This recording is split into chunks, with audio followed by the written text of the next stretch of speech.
Hello hi friends. Night எங்கள் வீட்டில் என்ன டின்னர்னு பார்த்தீங்கன்னா, வேணா உங்கள் வீட்டில் என்னது நீ சொல்லு. வெள்ளச்சோறு, முட்டை குழம்பு, இட்லி பொடி, சேவு, அவ்வளோதான். மகாவுக்கு வந்து அவங்க வீட்டில் முட்டை குழம்பு அது பிடிக்காதுங்கிறதுக்காண்டி நம்ம வீட்டில் பிரியாணி சாப்பிட்றா. முத்துமாரிக்கு தோசை சிக்கன் குழம்பு. அதே மாதிரி மேடம் வந்து மூஞ்சை காட்டக்கூடாது, கையை காட்டக்கூடாது, காலை காட்டக்கூடாதுன்னு சொல்லுவாங்க. அவங்களுக்கும் தோசை சிக்கன் குழம்பு, தயிர் வெங்காயம் இருக்குது. சிக்கன் குழம்புல சிக்கன் எலும்பு குழம்பு. இதில் வந்து கொஞ்சம் டிஃப்ரெண்ட்டாக சாப்பிட்றது நம்ம மனம் தான் சாப்பிட்றான். ஜிஞ்சரும் கூட வர்றாங்க, எனக்கும் என் பங்கு போடுங்கன்னு சொல்லிட்டு. குட்டி ஜிஞ்சருக்கும் பார்த்து ஏதாவது ஜிஞ்சருக்கும் பார்த்து ஏதாவது போட்டு விடு. இவங்களும் நம்ம வீட்டில் வந்து ஒரு மெம்பர்ஷிப் தான். இவங்களும் சாப்பிட வந்திருக்கிறாங்க. இவங்களுக்கு என்னென்னா வெஜ்ஜெல்லாம் பிடிக்காது, நான்வெஜ்ஜு தான் பிடிக்கும். ஆனால் தோசை சாப்பிடுவாங்க பாருங்கள்.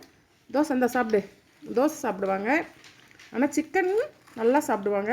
இப்போ வாங்கினா முட்டை போட்டாலும் முட்டை சாப்பிடுவாங்க, வேறு எதுவும் சாப்பிட மாட்டாங்க.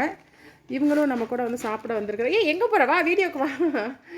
இவங்களும் நம்ம கூட சாப்பிட வந்திருக்காங்க. ஓகே ஃப்ரெண்ட்ஸ், இதுதான் எங்கள் வீட்டில் வந்து டின்னரு. உங்கள் வீட்டில் என்ன டின்னர் அப்படிங்கிறத மறக்காமல் கமெண்ட் பாக்ஸில் சொல்லுங்கள். Okay friends, okay bye.